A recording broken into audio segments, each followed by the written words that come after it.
Olá, meus amados irmãos, a paz do Senhor Jesus, aqui Pastor Melquisedeque, mais uma semana, passando aqui para a gente poder comentar aqui um pouco da lição de número 5, lição que tem por tema a alma, a natureza imaterial do ser humano, lição que, permitindo Deus, será ministrada no dia 2 de novembro de 2025, e você é o nosso convidado especial aqui do canal. Você pode estar se inscrevendo, pode estar colocando de que lugar do Brasil ou aqui do Paraná você que está nos acompanhando, e desde já eu deixo um grande abraço para todos os meus amigos pastores daqui de Maringá e de todo o estadão do nosso Paraná, né? Os nossos amigos também lá do estado de Rondônia, do Mato Grosso, que Deus vos abençoe de uma maneira especial. E eu quero te convidar então, a gente aqui em rápidos minutos, pontuarmos aquilo que a gente pode trazer para o nosso aluno. Você que é professor da classe dos adultos, então aperte os cintos, pegue seu cafezinho aí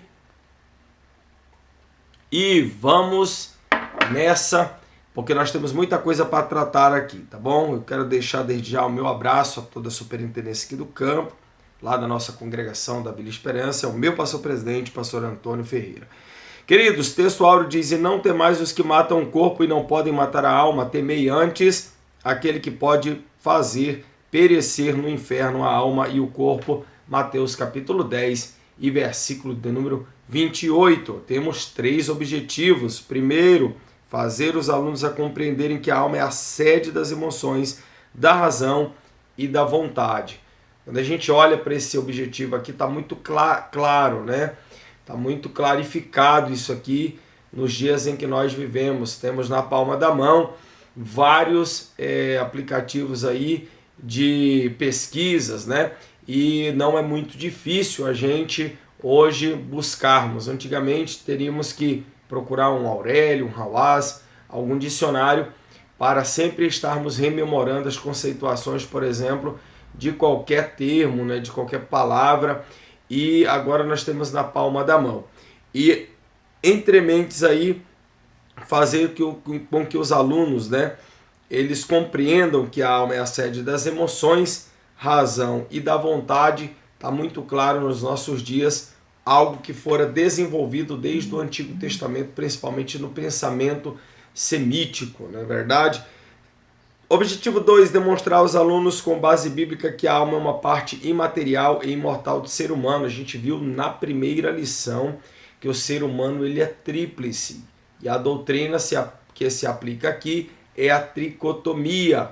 Mas nós vimos também no decorrer da lição que vertentes como o monismo, né, como a dicotomia, também foi tratada ao longo das décadas, dos séculos, por pessoas que levantaram essa discussão e entenderam o ser humano como um ser integral e não como um ser dividido, mas nós defendemos aqui, né, pela palavra de Deus, de uma maneira hermenêutica muito clara e também com base, além da base bíblica, um bom fundamento teológico de que o ser humano é um ser tríplice na sua composição, e a gente já falou sobre isso, né? Falamos do Ruá, falamos do Nefesh, falamos, né, do corpo, falamos da Imago Dei, trabalhamos vários assuntos, tem nos vídeos aí anteriores, você pode estar acompanhando. E terceiro objetivo, melhor dizendo, conscientizar os alunos da necessidade de cultivar a alma saudável por meio da oração, da meditação na palavra de Deus e de hábitos santos. A gente viu também que a alma e o espírito, apesar de ser distintos, são inseparáveis, né? Eles se correlacionam. Isso também foi tratado aqui nos vídeos anteriores. Nós temos uma leitura bíblica em classe que você pode estar lendo com os seus alunos ou convidando um aluno para estar participando, e a sua aula tem que ser uma aula dinâmica, tem que ser uma aula que enriqueça, né, os teus alunos, que você chame a atenção deles, né? Hoje, quando você vai para uma escola bíblica dominical, sempre tem aquele grupo, né, que ama a palavra de Deus, que estuda, mas na tua congregação, num domingo à noite, que geralmente vai mais pessoas, convida lá, né, aquela pessoa que nunca fez parte da escola dominical, não tem custo algum fazer a matrícula e você pode estar trazendo ele aí para poder estar estudando a palavra de Deus de maneira sistemática, né? Esse aqui é um curso bíblico sistemático, todos os domingos a pessoa sai dali preparada, a gente aprende, coloca em prática e é muito maravilhoso, não é verdade? Então você pode estar dinamizando aí a sua aula. Eu gostaria de te sugerir algo que vai confrontar os teus alunos aí. Pergunte para ele: a alma é imortal?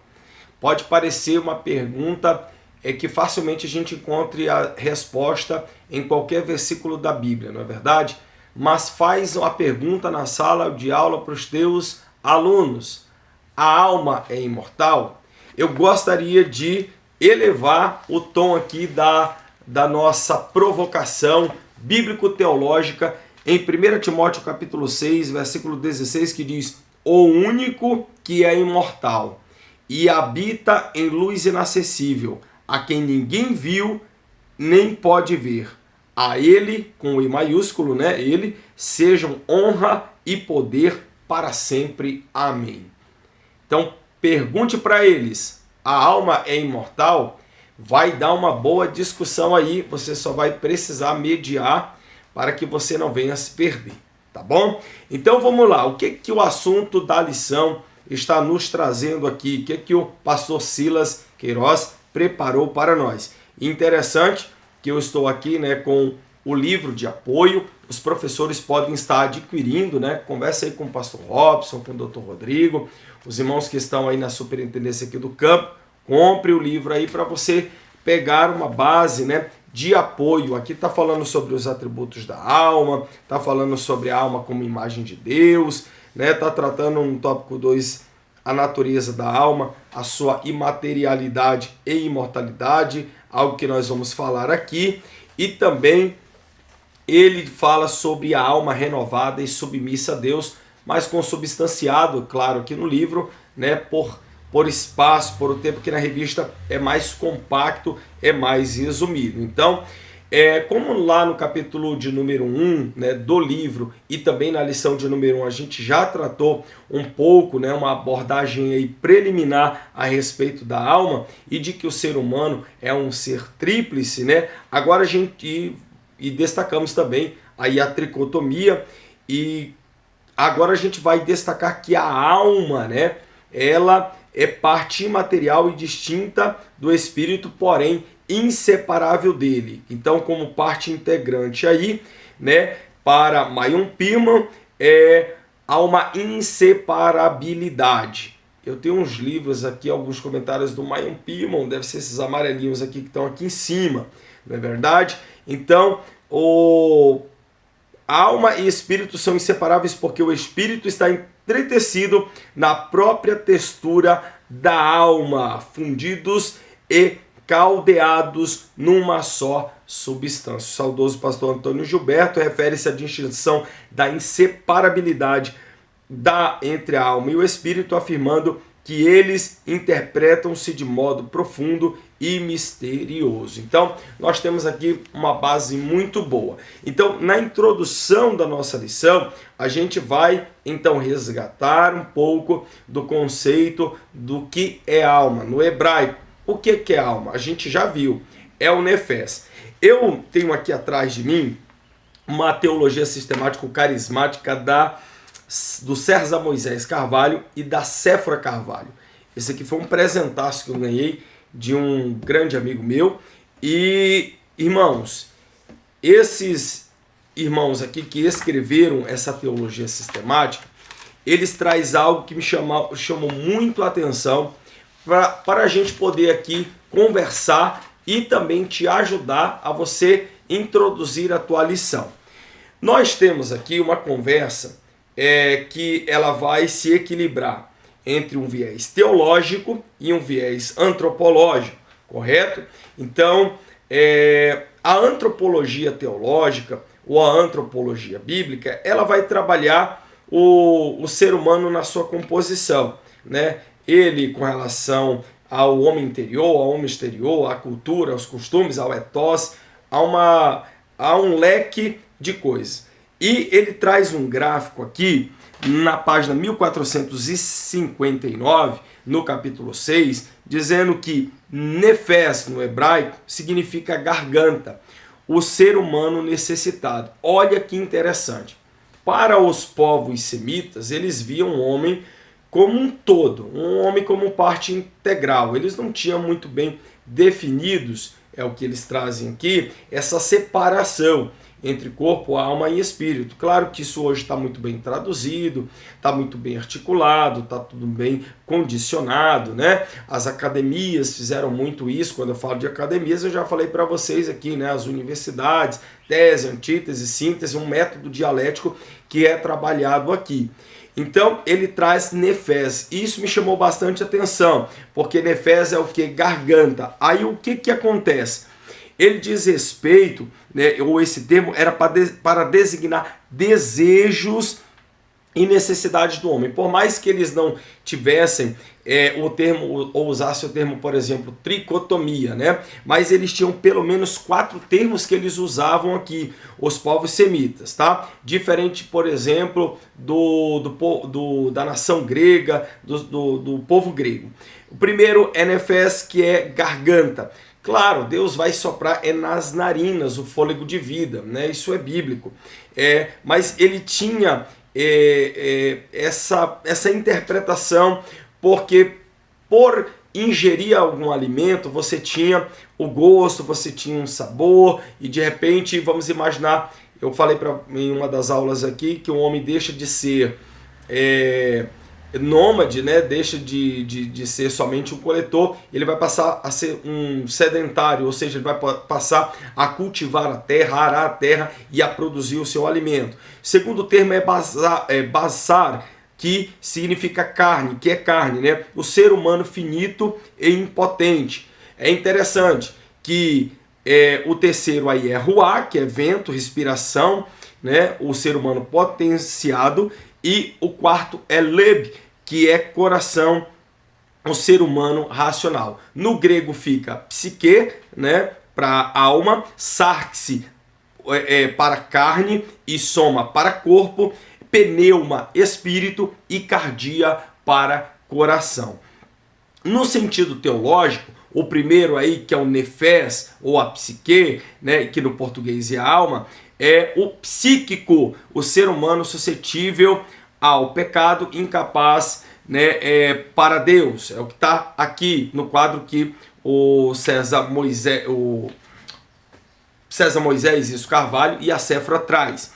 Carnal, que no caso sarxe, né, de carne e soma de corpo, diante de Deus, o ser humano impotente, pecador e por isso mortal. Ruá, pneuma e espírito, espiritual, o ser humano perpassado pelo Espírito de Deus.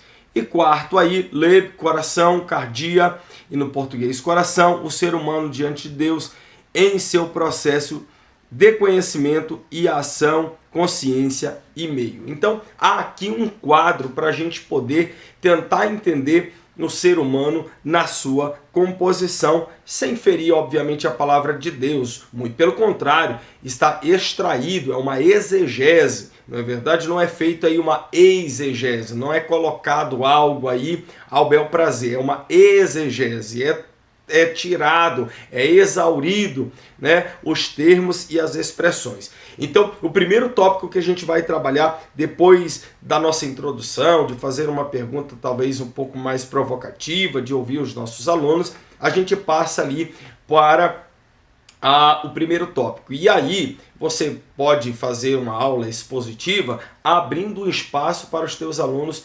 perguntarem, né?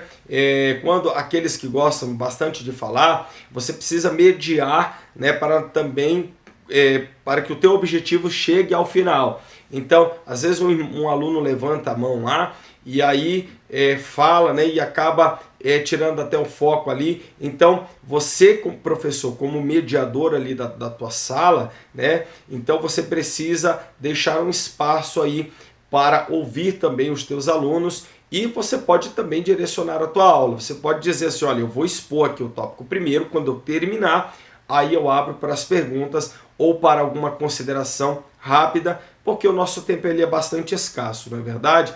A gente, 1 hora de aula ali passa voando e a gente precisa dar o melhor, fazer o melhor para os nossos alunos. Beleza, professor? Então vamos lá.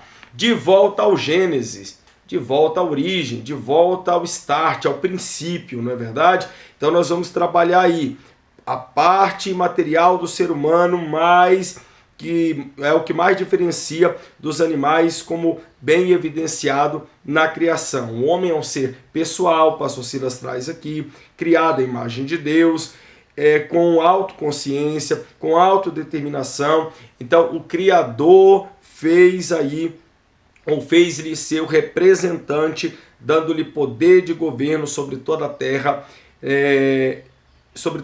criada. Enchei a terra, sujeitai-a, multiplicai, frutificai, está lá no capítulo 1, versículo de número 27. Salmo 8, de 3 a 6, enchei a terra, sujeitai e dominai. Gênesis 1 e 28, enfim, está aqui todo uma base bíblica para a gente poder usar, né, nesta primeira parte e embasar e mostrar que o ser humano, por exemplo, é diferente do animal por várias características e pela sua própria composição, né? O cérebro que pensa, que é racional, que consegue fazer escolhas, que consegue diferenciar, né, o que é certo e o que é errado, não por um instinto ou não por um mecanismo de defesa, mas por uma autoconsciência que o ser humano tem. Correto? Aí a gente vai também trabalhar aí no tópico primeiro, que o ser humano, né, o Adão, o primeiro homem, ele é colocado no jardim ali com uma capacidade de governar, de ser um mordomo, de ser um administrador. Eu sempre costumo dizer, Deus fez os céus e a terra, né? Deus é o criador do universo. Tem muita gente que fala que é produto de uma explosão e tal, e tanta coisa. Eu acredito, pela fé, que foi Deus que criou todas as coisas e tem inúmeras base bíblica para atestar isso, e desde lá do Gênesis. Então temos vários versículos que embasam e que atestam isso desde Gênesis capítulo 1. Correto?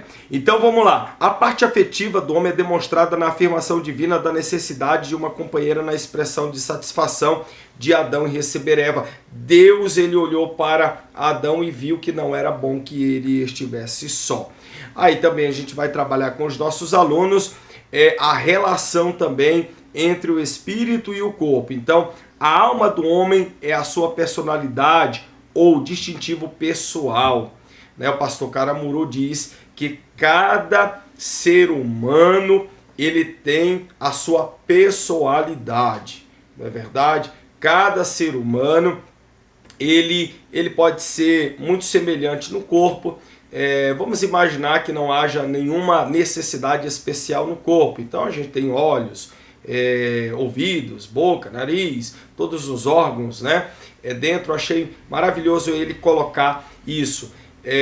Citando aqui o pastor Caramuru, que é que tem um dos canais aqui mais movimentados em todo o YouTube. Aliás, canais de EBD, e nós temos para mais de 4.000 aqui no YouTube, né? Um grande abraço ao pastor Caramuru e tantos outros aí que comentam maravilhosamente bem as lições da escola dominical espalhadas pelo nosso grande Brasil. Então, na sua semelhança, o corpo, se não há nenhuma necessidade especial, então ele é praticamente igual, né, de todos. Olhos, boca, nariz, os órgãos internos, externos, enfim. O espírito, vem de Deus, o ruá, né, a respiração, o vento, vem dele e torna a alma vivente. Agora, a alma, ela é como se fosse algo específico, né? É que nem a nossa digital, cada pessoa tem a sua. Então, essa alma aí, ela tem uma pessoalidade. Então, e a alma é a sede das emoções. Então ele coloca aqui o pastor Silas, seus 3 principais atributos são emoção, sentimento, melhor dizendo, razão ou intelecto, né? E volição ou vontade. Então, ele coloca aqui, portanto, a sede dos afetos, raciocínio, impulsos, desejos e decisões, né? O ser humano emprega esses atributos em sua comunicação com Deus e com o mundo físico, principalmente com os seus semelhantes. Nós temos uma relação vertical e nós temos uma relação horizontal, né? Nós temos uma relação com Deus Criador, não é verdade? Com a criatura e o Criador. Hoje, graças a Deus, mediada pelo sacrifício de Cristo Jesus, ele morre, ao terceiro dia ele ressuscita e ele faz essa religação para todos aqueles que confessam a Jesus como Senhor e Salvador e de maneira pública também, né? Aqueles que de maneira pública confessam ao Senhor. É claro que alguém pode aceitar Jesus em uma região isolada, né, por ter ouvido, por ter lido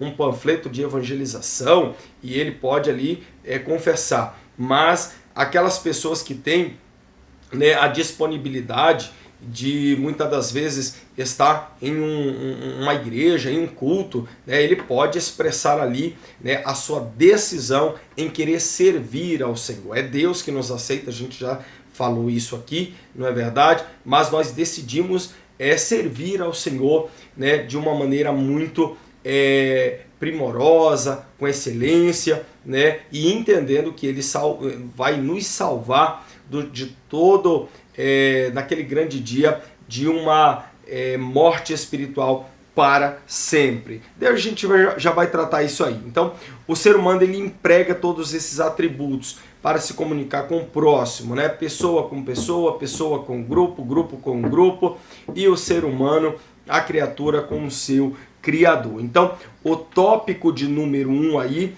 trabalha, né? Tanto o resgate aí do livro do Gênesis, e também aqui no subtópico 2 a relação entre o espírito e o corpo. Pode-se dizer que a alma funciona entre o espírito que se conecta com Deus, o ser divino, e o corpo que se conecta com o mundo dos homens. O Cântico de Maria na casa de sua prima Isabel é uma típica cena dessa tríplice interação e comunicação. E o terceiro, o pastor Silas, ele destaca aqui a alma abatida, né? Os afetos da alma em relação a Deus são vistos na poesia, né, do Salmo 42, quando o salmista conversa consigo mesmo. Por que estás abatida, ó minha alma? O contexto indica que o autor experimentava uma aflição espiritual e alguma crise na sua comunhão com Deus. Todos nós atravessamos um período de crise. Então, abra um espaço, né, no final aqui do tópico 1 para alguém comentar, para alguém fazer alguma pergunta, para que o teu aluno, de repente, ele pergunte para ele o que ele entende sobre a alma abatida. Minha alma tem sede do Deus vivo. Quando entrarei e me apresentarei ante a face de Deus? É bom lembrar que Davi foi um homem muito sensível à voz de Deus, né? Os seus salmos expressam muito isso. Não só Davi, mas todos aqueles que compuseram salmos, a gente vê muita vivacidade. E a sinopse do tópico 1 a alma é a sede das emoções, da razão e da vontade, expressando a personalidade humana criada à imagem de Deus. Correto? O tópico de número 2 vai falar a natureza da alma. 2 pontos: imaterialidade e imortalidade. Lembra da pergunta que nós fizemos no começo aqui? A alma é imortal? Vamos ver. Distinção das substâncias. O texto de Mateus 10, 28 é um excelente fundamento para o estudo da alma como parte da natureza imaterial do ser humano. Em um só versículo estão profundas verdades espirituais reveladas por meio de Jesus da nossa psique. Algumas delas relacionadas a debates alimentados ao longo de toda a história.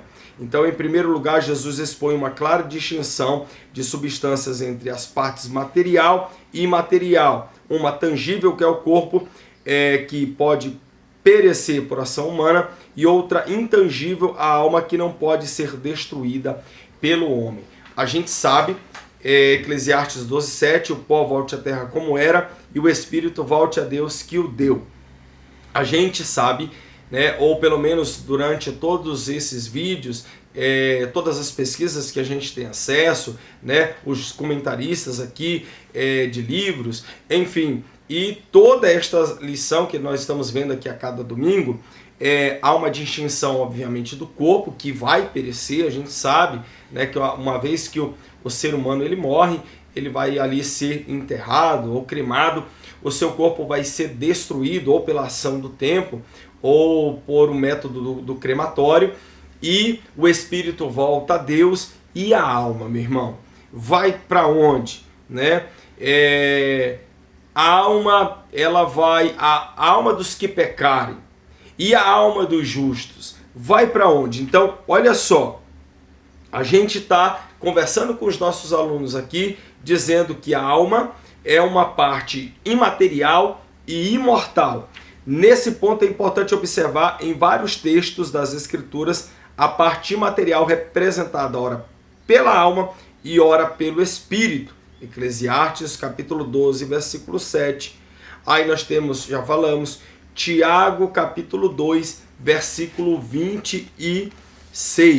E Apocalipse capítulo 6 e versículo 29. Vamos abrir aí em Tiago. Pega sua Bíblia aí, capítulo 2, versículo 26. Portanto, assim como o corpo sem espírito está morto, da mesma forma a fé sem obras é morta. E no último livro da Bíblia, o capítulo de número 6, versículo de número 9, o que é que João, em sua revelação, na revelação, né, que Deus dá para ele, melhor dizendo, ele diz aí, ó, quando ele abriu o quinto selo, contemplei debaixo do altar as almas daqueles que haviam sido mortos por causa da palavra de Deus e do testemunho que proclamaram.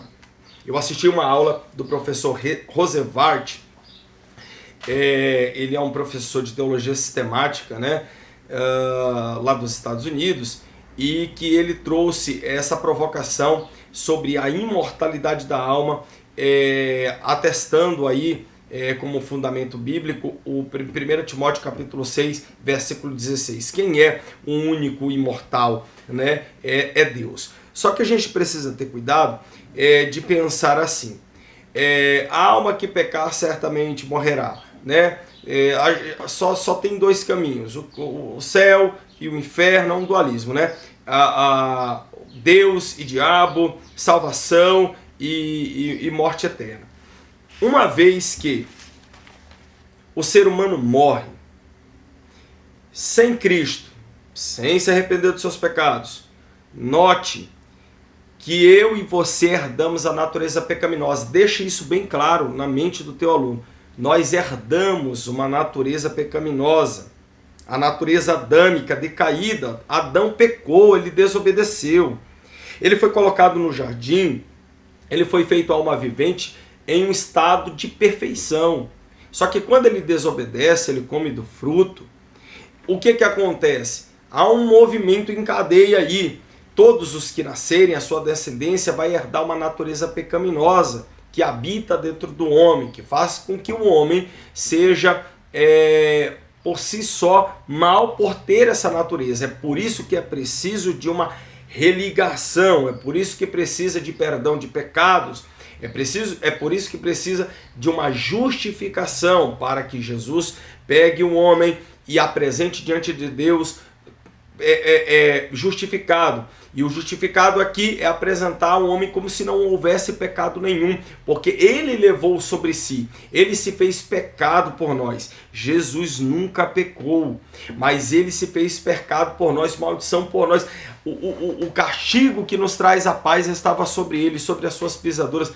Nós fomos sarados. O maior tratado messiânico, veterotestamentário, escrito em Isaías 53, uma revelação profunda em que o profeta maior Isaías escreve, retratando ali, né, num poema maravilhoso a respeito do Cristo, o nosso Messias, né, que Muitos ortodoxos não acreditam que ele é o Messias, mas ele é o Messias, ele é o Filho de Deus, ele morreu na cruz do Calvário, ele ressuscitou ao terceiro dia, ele nos deu a oportunidade da vida, não é verdade? Então, a alma que ela peca, a alma que ela não se arrepende, o ser humano que ele não se volta a Deus, ele vai estar destituído. Ora, se o pecado, né? Ora, todos pecaram e destituídos foram da glória de Deus, Romanos, não é verdade? Se todos pecaram e foram destituídos da glória de Deus, é preciso ter o caminho do arrependimento, da conversão, do convergir e de se entregar ao Senhor. Se eu morro sem aceitá-lo, sem servi-lo, sem pedir perdão de pecados, eu estarei condenado a uma morte eterna, onde o fogo nunca se apaga, o bicho nunca morre, o lago de fogo será inaugurado pelo falso profeta e pelo anticristo. É só você ler o Apocalipse e você vai ver isso. Satanás será destruído pelo hálito de Deus, pelo sopro da boca de Deus. O inferno, o diabo e os seus anjos todos serão jogados no lago de fogo e haverá uma separação total, né, de todos aqueles em que não se arrependeram dos seus pecados. Muito cuidado com a doutrina do aniquilacionismo, que quando morrer, tudo acaba. Que quando morrer, acabou, não existe o pós-vida. Cuidado com a doutrina do universalismo, que naquele grande dia Deus vai se arrepender e até o diabo vai se converter e vai ficar bonzinho. Cuidado, cuidado para não direcionar o teu aluno a um falso conceito, a uma heresia.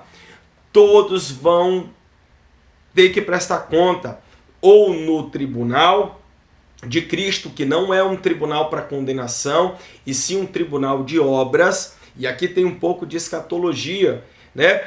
E tanto quanto o juízo do grande trono branco.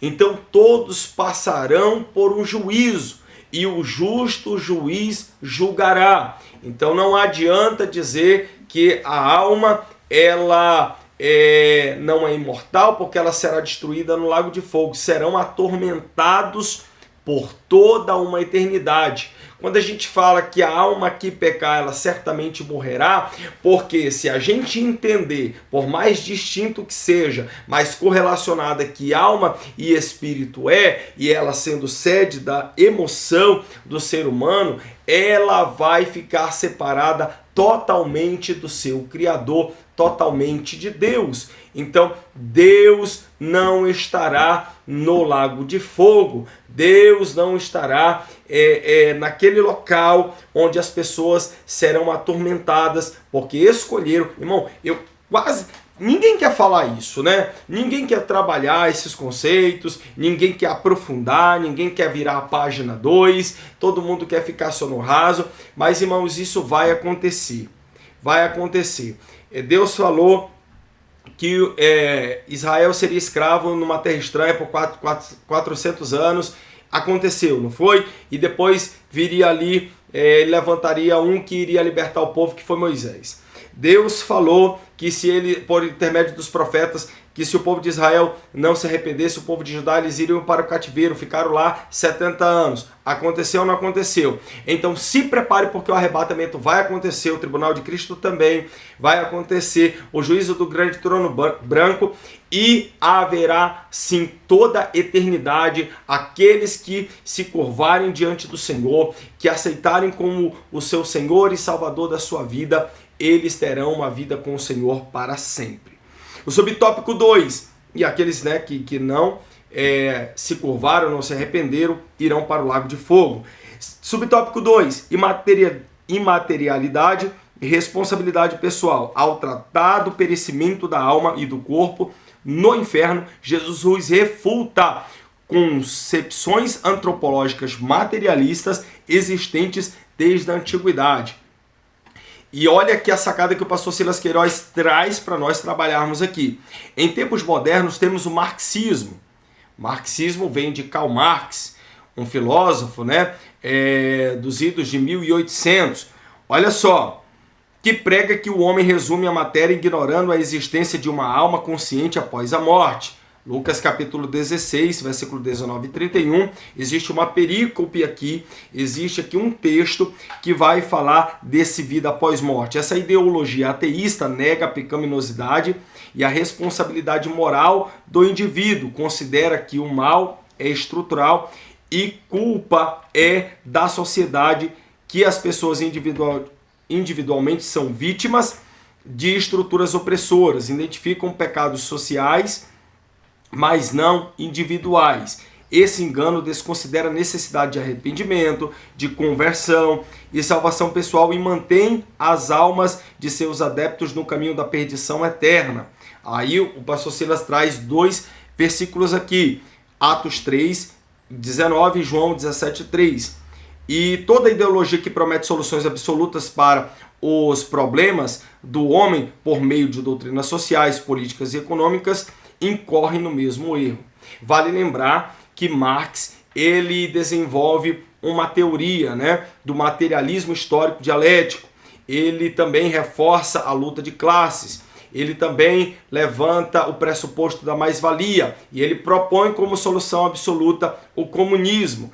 Não é? Então, a gente precisa ter muito cuidado. Por quê? Porque esta ideologia mostra que há pecados sociais, mas não individual. O ser humano, cada ser humano, ele tem a sua pessoalidade. Herdamos uma natureza pecaminosa, né? As pessoas tendem a transferir os seus pecados, tendem a transferir as suas culpas para os outros, mas nós precisamos assumir o nosso ponto de falha. Eu errei, então eu preciso ser corrigido. Ora, a lei não foi colocada aí? A Constituição de 1988, o Código Penal. Se você transgredir a lei, o que vai acontecer? Você vai ter que responder. A pessoa vai ter que ser punibilizada por um ato infracional. Então não adianta a pessoa simplesmente achar que não vai responder por um delito que comete. O ser humano pecou, o ser humano decaiu e com isso veio a condenação eterna. Foi Jesus, o nosso advogado, que intercedeu, que nos justificou. Então não adianta eu simplesmente levantar a bandeira marxista, eu levantar uma bandeira ideológica, dizendo que só há corpo, aí a alma depois morreu, acabou. Tome cuidado. Tome cuidado, essas estruturas são pensamentos filosóficos. Eu gostaria de abrir um parênteses aqui. O que é filosofia? Mais uma vez, numa das aulas eu já falei. Filosofia é um método de pensar. Filosofia não é uma ciência. Filosofia é mãe de todas as ciências. É método de pensar. Filosofia tem N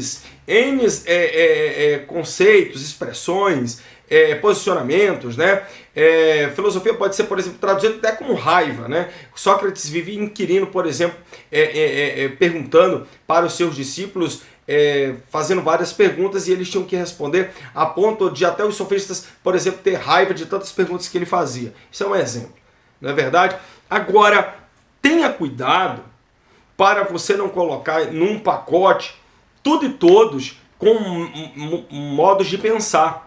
Só que a gente precisa aclarar para o nosso aluno que a Bíblia, ela é o nosso referencial. A Bíblia é a base, a Bíblia é a palavra, a Bíblia é que precisa ser cumprida, a Bíblia é que tem uma verdade absoluta. Eu vou falar isso aqui claramente. Você pode discordar, você pode ter inúmeros tipos de pensamento, mas existe sim uma verdade absoluta. Existe sim, é uma crença. Fé é fé. Não adianta você querer pegar uma fé na Bíblia, uma fé até no cristianismo e colocar num tubo de ensaio e tentar comprovar e tentar estar ciente de. Não adianta. Fé é fé, ciência é ciência. podem caminhar juntas, mas são distintas.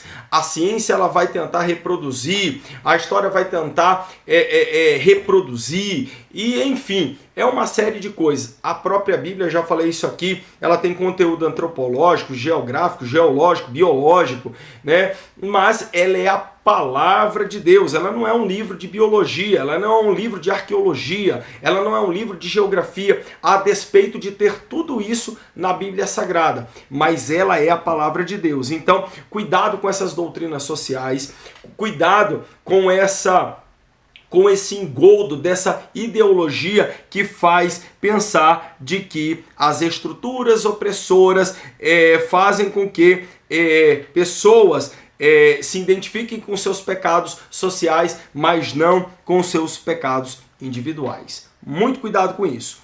Então, o materialismo e a teologia. A visão materialista da natureza humana vai além das questões político-ideológicas.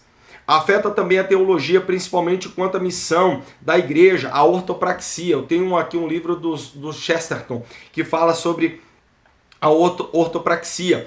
Isto é a prática correta. No campo católico, inspira a teologia da libertação, né? Tem o Leonardo Boff, que trabalhou isso na década de 80, e a teologia da missão integral. Então, ambas se alimentam de concepções socioeconômicas e políticas comuns ao marxismo, que por sua vez tem como fundamento o ideário materialista crítico, que busca tirar Deus do cenário humano e instigar a luta de classe. Então, toda negação da condição pecaminosa do homem é, no mínimo, um ateísmo prático, independente do viés que assuma. Lamentações capítulo 3 e 39, Tito 1,16. Então, algumas correntes teológicas contemporâneas reinterpretam as escrituras com base em vertentes da teologia da libertação e compartilham o mesmo campo de distorção e confusão espiritual. Conflito com a sã doutrina, que é essencial para a salvação da alma do ser humano, ou a salvação da alma. A gente precisa ter muito embasado, precisamos ter isso aqui muito claro. Por quê? Porque não são as ideologias que vão nos levar para o céu, não são as ideologias que vai nos levar para a salvação. Então, é muito sutil as lutas que cada ser humano vai travar enquanto está na terra. Irmão, vai haver: os pobres sempre tereis convosco. Desigualdade social vai ter. Escuta uma coisa, Jesus falou bem assim, ó. Evangelho de Jesus Cristo segundo escreveu São Marcos, capítulo 16, versículo 15. Ainda que você venha dizer que lá nos mais originais e tal não tem, isso é uma questão bem acadêmica. Mas vamos lá, eu creio na Bíblia. Marcos capítulo 16, versículo 15. Ide por todo mundo e pregai o Evangelho. Jesus não está dizendo assim, ó, ide por todo mundo e vá lá lutar pelas classes, vá lá tirar os oprimidos da mão dos opressores, porque a elite subjuga a classe mais pobre, porque você tem que ganhar pelo tempo que você trabalha. Não. A Bíblia estava dizendo, um segundo ide. Mateus capítulo 28, versículo 19. Ide e fazei discípulos de todas as nações, batizando-os em nome do Pai, do Filho e do Espírito Santo. Uma vez eu vi um pastor falar bem assim, ó. Irmão, a nossa missão aqui é pregar o Evangelho. Fazer a ação social que tem que fazer o governo. Nós ainda fazemos enquanto igreja porque nós não somos um bitolado. Nós não somos uma pessoa alheia à situação. Por exemplo, se eu vou orar na casa de alguém que está necessitando de uma cesta básica e eu só oro e não levo uma cesta básica, eu estou sendo um tolo. Porque eu estou vendo uma necessidade material e a minha igreja pode fazê-lo, nós vamos fazer, nós não vamos eximir. Mas é o governo que tem que fazer a parte dele. Nós não pagamos impostos, então que revirta em segurança pública, que revista em iluminação, que revista, que se volte, né, ao SUS, ao programa de saúde, a N situações. Nós não pagamos impostos, então tem que ser revertido aí novamente nas coisas básicas que estão preconizadas, por exemplo, no artigo 5º da Constituição. Ponto, acabou. Então, a igreja, ela faz o papel de pregar o Evangelho, até porque Jesus Cristo está voltando, somos forasteiros e peregrinos. É bem verdade que a gente faz assistência social, né? A ação social ela é diferente de assistência, porque a ação social ela é uma ação que transforma. Então, em vez de eu dar o peixe, eu dou a vara para o camarada ir lá pescar. Então há uma distinção muito clara aí. Tópico 3, e a gente fecha aqui: alma renovada e submissa a Deus. Edificação e saúde. A estabilidade da nossa vida cristã e o nosso destino eterno dependem de como nós cuidamos da nossa alma.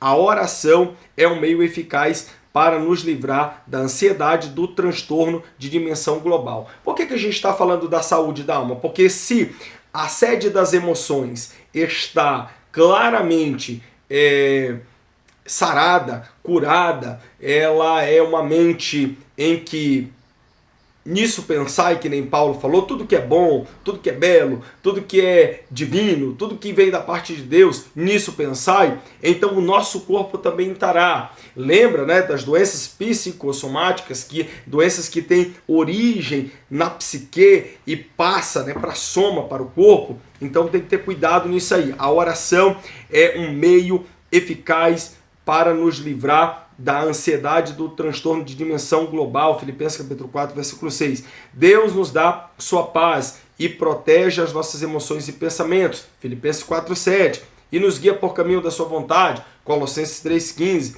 Nossa parte é alimentar a nossa mente apenas com o que edifica. Filipenses capítulo 4, de 6 a 8. E o que falamos, o que ouvimos, o que lemos, o que vemos, nossos hábitos diários determinam a nossa saúde da nossa alma. Salmo 1 e 1.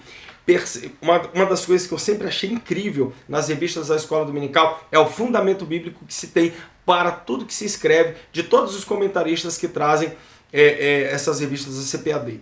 Né? Há sempre um fundamento bíblico para atestarmos aquilo que estamos falando. Purificação e renovação. Ainda quanto aos cuidados da alma, a Bíblia nos adverte dos maus pensamentos, dos desejos impuros e perversos, e das intenções e das inclinações malignas. Devemos purificar e renovar a nossa alma para que sejamos transformados e experimentamos a boa, agradável e perfeita vontade de Deus. Então o cristão ele precisa viver a plena santificação, que inclui a contínua rejeição de pensamentos, sentimentos e desejos pecaminosos, mantendo pura sua alma. Atribui-se a Lutero a seguinte frase: não podemos impedir que os pássaros voem sobre as nossas cabeças, mas podemos impedir que eles façam ninho. Então nós temos um grande desafio aqui. E aí, a alma é imortal ou a alma é mortal? Né?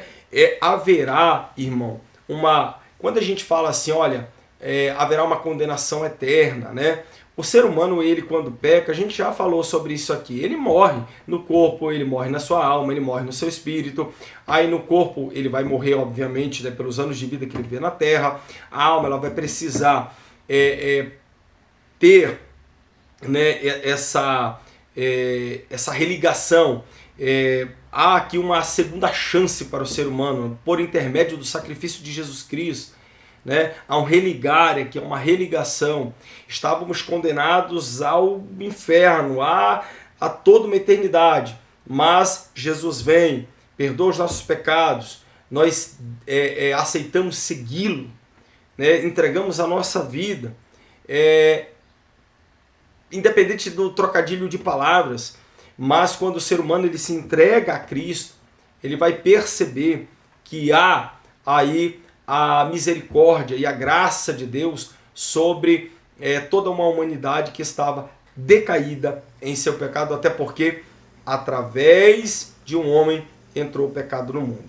Então, nós temos um grande desafio nesse domingo de trabalhar com os nossos alunos vários pormenores que a revista nos traz aqui. Amém? Então, que Deus em Cristo vos abençoe. Até a próxima semana, né? Se você não é inscrito, se inscreva aqui no canal, né? Deixa o teu joinha aí e a gente vai conversando. Deus abençoe e até semana que vem.